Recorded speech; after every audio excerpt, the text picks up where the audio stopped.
Jokowi nggak ada di mana-mana ketika Anda di Uber-Uber itu. Jadi bagaimana mungkin Anda bilang Jokowi? Bentar. Mukanya Andre.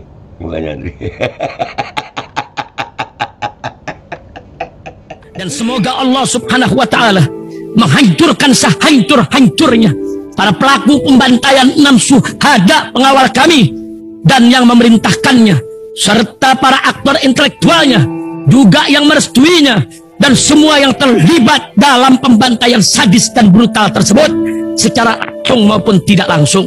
Allahumma dammirhum tadmira waqtulhum badada wa la tughadir minhum ahada ya qawi ya matin ya muntaqim amin ya rabbal alamin.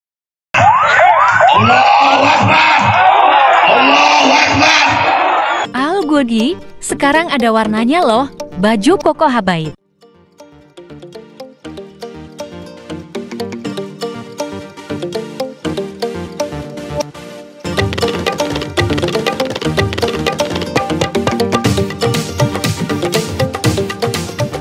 Assalamualaikum warahmatullahi wabarakatuh. Welcome back, selamat datang lagi di channel Babe Aldo bersama gua Babe Aldo, youtuber arti biasa yang terus selalu sehat, dan jangan lupa ngopi. Bismillahirrahmanirrahim.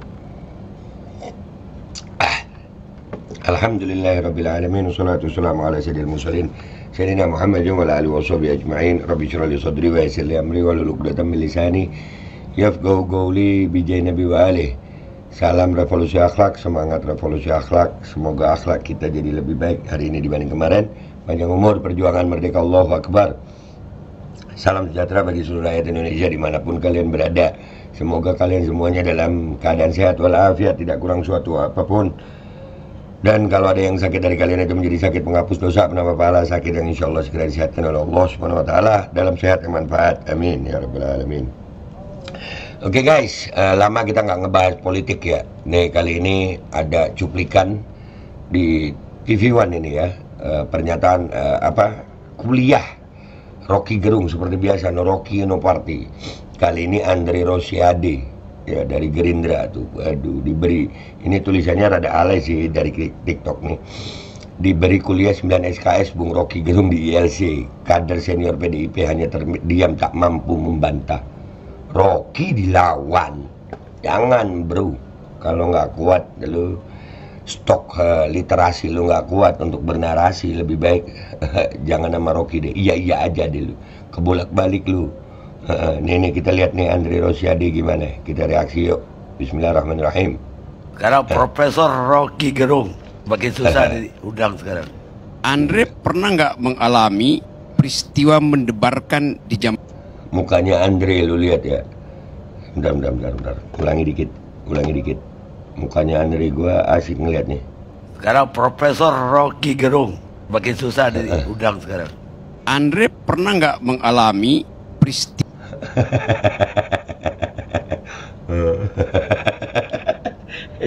Andre kena cuci sayang.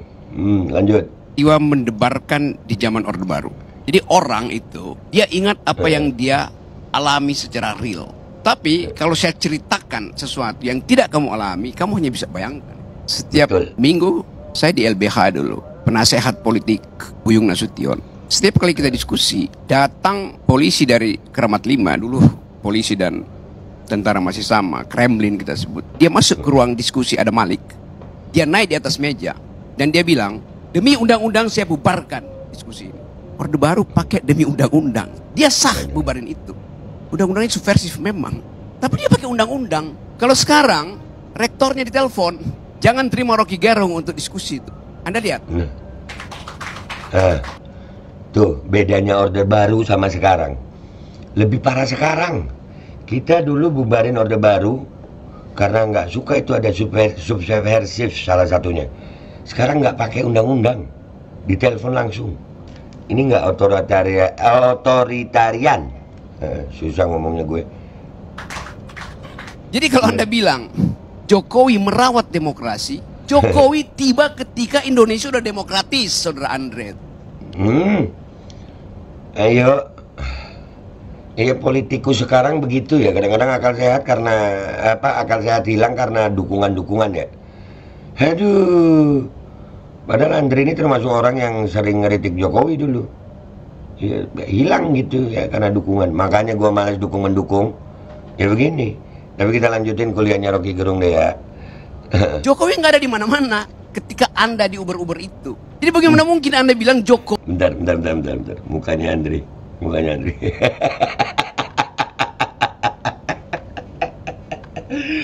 Muka lu kenapa, Andre?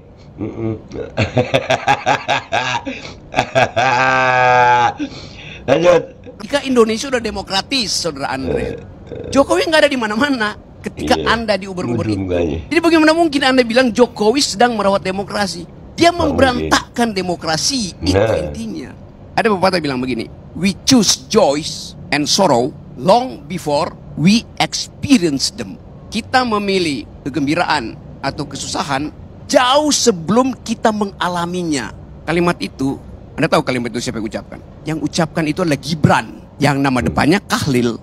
Nah, Jadi bukan Gibran Rakabuming, bukan. Khalil Gibran, ya Khalil Gibran. bagi Kahlil Gibran, pikiran itu udah memilih lebih dahulu sebelum dia mengalaminya.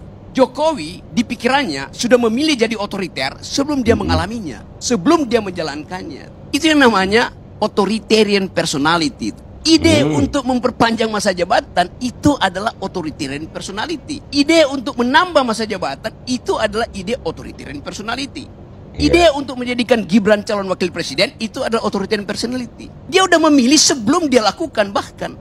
Begitu cara melihat otoritarianisme, saudara Andre. Jadi kalau Anda sebut-sebut dari awal bahwa ya ini ya Jokowi ya demokratis, lo otaknya itu dari awal otoritarian. Sudah saatnya Hitler menyembunyikan kebengisan. Tar. Ya, lanjut. Sebelum jadi pemimpin, Hitler dipilih secara demokratis. Itu pentingnya belajar sejarah, saudara Andre itu. Nah, itu pentingnya belajar sejarah, saudara Andre itu. Ya, ini kan gua reaksi nanti video full yang gua dapat cuplikannya fullnya ini gua kasih ke kalian ya di belakang. Cuman gua mau ngasih tahu buat Andre ini ya. Dan ini buat rakyat Indonesia, ini pengetahuan penting. Kalian lihat aja bagaimana politikus ini. Itu yang kadang buat gue dalam tanda kutip menjijikkan gitu. Di saat akal sehat hilang setelah dukung-mendukung. Itu yang gue jaga dari diri gue pribadi, nggak tahu kalian. Ya. Kenapa? Karena kalau di saat kita udah dukung-mendukung, ya begini nih. Ini Andre lihat nih. Di kuliah Rocky Gerung nih. Dan ini jelas yang disampaikan Rocky Gerung itu nyebut nama Jokowi ya. Dan memang kelihatan jelas gitu. Ini gue yakin Andre ini kalau umpamanya di pihak yang lawan ya nggak akan ngomong begitu. Nggak akan dukung apa namanya, punya pernyataan yang benar gitu. Menurut dia. Tapi kan karena dukung-mendukung. Jadi ya itulah guys pelajaran. Nggak usah lama-lama, kalian tonton aja nih Rocky Gerung yang nguliain Andre ini ya. Kalian tonton sekarang deh. Kalau gue ngeliatnya, kesian lu Andre, muka lu sedih mukanya, kocak mukanya. Jadi di konten ini ada dua hal penting. Yang pertama kita ngakak lihat Andre, yang kedua kita kuliah dari Rocky Gerung. Udah gitu aja, nih tonton video fullnya. Sekarang Profesor Rocky Gerung makin susah diundang sekarang. Andre pernah nggak mengalami peristiwa mendebarkan di zaman Orde Baru? Jadi orang itu, dia ingat apa yang dia alami secara real. Tapi kalau saya ceritakan sesuatu yang tidak kamu alami, kamu hanya bisa bayangkan. Setiap minggu saya di LBH dulu, penasehat politik Buyung Nasution. Setiap kali kita diskusi, datang polisi dari Kramat 5, dulu polisi dan tentara masih sama, Kremlin kita sebut. Dia masuk ke ruang diskusi, ada Malik. Dia naik di atas meja dan dia bilang, demi undang-undang saya bubarkan diskusi ini. Orde Baru pakai demi undang-undang. Dia sah bubarin itu. Undang-undangnya subversif memang. Tapi dia pakai undang-undang. Kalau sekarang, rektornya ditelepon, jangan terima Rocky Gerung untuk diskusi itu. Anda lihat. Jadi kalau Anda bilang, Jokowi merawat demokrasi, Jokowi tiba ketika Indonesia udah demokratis, saudara Andre. Jokowi nggak ada di mana-mana ketika Anda di Uber-Uber itu. Jadi bagaimana mungkin Anda bilang Jokowi sedang merawat demokrasi? Dia memberantakkan demokrasi, itu intinya. Ada pepatah bilang begini, we choose joys and sorrow long before we experience them. Kita memilih kegembiraan atau kesusahan jauh sebelum kita mengalaminya. Kalimat itu, Anda tahu kalimat itu siapa yang ucapkan? Yang ucapkan itu adalah Gibran, yang nama depannya Khalil. Jadi bagi Khalil Gibran, pikiran itu udah memilih lebih dahulu sebelum dia mengalaminya. Jokowi di pikirannya sudah memilih jadi otoriter sebelum dia mengalaminya, sebelum dia menjalankannya. Itu yang namanya authoritarian personality. Ide untuk memperpanjang masa jabatan itu adalah authoritarian personality. Ide untuk menambah masa jabatan itu adalah ide authoritarian personality. Ide untuk menjadikan Gibran calon wakil presiden itu adalah authoritarian personality. Dia udah memilih sebelum dia lakukan bahkan. Begitu cara melihat otoritarianisme, saudara Andre. Jadi, kalau Anda sebut-sebut dari awal bahwa ya ini ya Jokowi ya demokratis, lo otaknya itu dari awal otoritarian. Itu dasarnya. Hitler menyembunyikan kebengisannya sebelum jadi pemimpin. Hitler dipilih secara demokratis. Itu pentingnya belajar sejarah, saudara Andre itu. Pengetahuan Anda kurang sekali soal demokrasi itu. Ya, saya mau terangkan itu. Jadi, hentikan segala macam cawek-cawekmu itu. Akan kelihatan Anda dungu kelihatannya tuh. Serius saya katakan itu. Ini akan pengaruhi. Kalau Anda masih begini terus, saya kampanye di wilayah Anda di Padang itu. Jangan pilih Andre. Karena dia tidak setajam pikiran Sultan Syahrir. Tidak setajam pikiran Natsir. Tidak setajam pikiran Buya Hamka. Itu masalahnya. Saya lanjut sedikit ya. Ya tapi you nggak ngerti itu isi demokrasi itu. Itu soalnya. Memang Indonesia nggak ada dinasti. Karena semuanya dipilih. Oh iya. Dinasti itu darahnya biru. Yang sekarang bukan dinasti. Karena darahnya kotor. Kotoran itu ada di pikiran Pak Jokowi dari awal. Semua yang kita pernah bayangkan itu. Akhirnya ditemukan faktual oleh majalah Tempo. Itu. Semua yang kita janjikan sebagai perubahan. Dibatalkan oleh gerakan mahasiswa yang dengan satu kalimat. Kami muak. Anda mau uji dengan apa prinsip kami muak itu? Jadi ini bagian di mana bangsa ini, kalau kita sebut apa sebetulnya yang terjadi, this is the beginning of the end. Awal dari berakhirnya. Tapi Anda katakan Jokowi masih elektabilitasnya tinggi, Jokowi masih likability-nya 80%. Ya sama kayak Lilin. Lilin itu sebelum dia mati, dia menyala terang itu. Peng, mati. Itu poinnya tuh. Jadi saya bukan mau uji, saya mau beritahu bahwa kalau kita sembunyikan soal-soal yang tadi etik itu, kita masuk dalam tukar tambah. Machiavelli bilang begini, kebusukan kekuasaan bukan pada penggunaan fisik kekuasaan, tapi pada pengkhianatan itu, pada penipuan. Itu semua soft powernya Jokowi.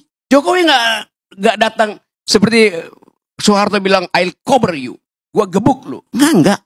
Dengan senyap dia lakukan pengkhianatan. Pengkhianatan pada Ibu Mega, pengkhianatan pada bangsa ini, pengkhianatan pada emak-emak. Apa kurang kejamnya Jokowi? Dia bikin IKN, dia jual nggak laku ke Cina, dia jual ke Amerika nggak laku, dia jual ke Mesir nggak laku, dia jual ke Malaysia nggak laku, dia jual ke Singapura nggak laku. Lalu akhirnya dia paksa oligarki itu untuk nyumbang di depan. Kurang cukup. Dia suruh APBN pindahkan 20, 30, 40% ke IKN. Pada saat yang sama, seorang pria berkeluarga di Kupang, tempat Parera, 2 hari lalu, merobek perutnya karena nggak bisa beli beras. Pengisan siapa dengan Pak Harto? Tidak pernah ada di zaman Soeharto orang bunuh diri karena nggak bisa makan. Padahal orang ini setiap bulan di Kupang itu nunggu di pintu gerbang desa untuk dapat BLT. Dan itu ilmunya Jokowi. Membujuk orang supaya tidak produktif, supaya tidak pinter. Bagian besar mereka yang nunggu BLT itu adalah pemilih yang tidak tamat kelas 7. Bagaimana mungkin kita bicara hal-hal yang normatif, etik, pada pemilih yang 80% dari pemilih Indonesia itu tidak tamat kelas 7, artinya tidak tamat SMP. Mereka menunggu serangan fajar, mereka menunggu BLT. Itu bengis namanya. Zaman Pak Harto kurang ajar. Dia suruh konglomerat eksploitasi sumber daya. Berapa persen yang balik ke negara? 35%. Zaman SBY berapa persennya balik ke negara? 27%. Zaman Jokowi berapa persennya balik ke negara? 6%. Itu bengis namanya itu. Hak saya untuk dapat keadilan. Hak mak-mak untuk dapat nutrisi. Supaya anak-anaknya punya masa depan. Tidak mengalami stunting. Dibatalkan oleh Jokowi. Melalui proyek-proyek infrastruktur yang gak ada gunanya tuh. Tadi saya baca di koran. Gubernur DKI bilang begini. ASN, kalau Anda malas, saya kirim ke IKN. Jadi IKN itu tempat pembuangan. Tempat penghukuman. Jadi Anda bayangkan seluruh literasi, narasi dari rejim Jokowi itu buruk. minus bahkan. Tidak mengajarkan impian, kenyataan yang dibikin oleh Jokowi. Di mana IKN itu bagus? Ada, di mana? Di laptopnya Jokowi itu. Itu dasarnya. Jadi saya mau terangkan ini untuk memberitahu bahwa yang disebut otoritarianisme tidak harus melalui keadaan yang Anda lihat. Kenapa Presiden Soeharto otoritarian? Ya karena dia rejim militer. Ini rejim demokratis, tapi memakai ide politik untuk mengatasi kemandekan ambisi dia. Itu datang dari pikiran yang otoritarian itu. Saya ingin beri semacam gambaran bahwa perubahan politik dalam keadaan semacam ini, di dalam keadaan ada pembusukan institusi, political decaying, harus kita bayangkan juga terjadi di luar sistem elektoral. Itu kira-kira yang dimaksudkan oleh Ibu Mega. Kalau saya mau teruskan logika Ibu Mega. Ibu Mega tidak bicara buat Pak Jokowi, tidak bicara buat Gerindra, tidak bicara buat macam-macam. Dia bicara untuk merekatkan kembali Wong Cilik. Karena cuma itu ingatan publik terhadap PDIP. Dianiaya oleh rejim otoriter. Sekarang, Wong Cilik nggak bisa bayangkan otoritarisme itu lagi. Karena Wong Cilik nunggu BLT-nya Jokowi. Itu soalnya. Jadi Ibu Mega recovering our past history untuk menerangkan bahwa ada jenis otoritarian mirip Orde Baru yang bahkan lebih berbahaya. Karena dia menyelundup secara hegemoni, secara sublim ke dalam benak rakyat Indonesia, benak Wong Cilik yang ditipu selama 9 tahun. Bukan cuma Wong Cilik yang ditipu, kelas menengah juga ditipu, dan kelas menengah akhirnya menangis di depan TV karena sadarnya telat. Saya mau terangkan ini bukan dalam upaya untuk mengadu domba Orde Baru, Orde Lama, tetapi supaya kita paham bahwa kemampuan kita secara intelektual dibatalkan oleh Jokowi sehingga bahkan untuk mengerti demokrasi dari orang semacam Andre gagal dia pahami itu. Sekali lagi saya nggak ada problem dengan Anda. Saya punya problem dengan cara membaca sejarah. Terima kasih. Saya memang Bang Rocky ya tidak setajam Muhammad Nasir, Muhammad Yamin, Buya Hamka yang abang sebutkan tokoh-tokoh besar Sumatera Barat. Betul. Tapi bang, saya pertanggungjawabkan jabatan saya sebagai anggota DPR. Gak bisa begitu. Sebentar bang. Standar kita adalah Nasir, Hatta, Syahrir. Kalau dari bawah itu ada pergi dari demokrasi. Bismillahirrahmanirrahim guys. Sekarang ada Babe Rolen, Babe Roti Molen. Roti ini dibuat yang pasti rasanya enak ya. Ada 3 rasa. Nih, ada pisang keju, ada tape keju, ada pisang coklat. Ini dibuat tanpa bahan pengawet dan melayani pesanan-pesanan kalian yang seputaran Jabodetabek, bisa buat nemenin ngopi, buat acara-acara boleh. Dan ini karena gue paling suka pisang keju, ini gue dulu yang nyoba nih. Ya, dia tuh kayak crunchy gitu depannya tuh. No.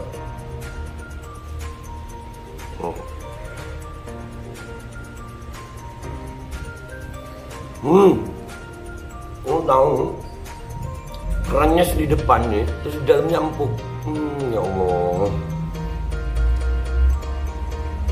Udah nggak usah lama-lama, lu kalau kepingin langsung pesen aja, itu ada nomor WA-nya, nanti gua kalau cantumin, ada juga IG-nya, langsung pesen, murah. Ini cuman nanti dia tanya itu 35.000 kalau nggak salah, ya.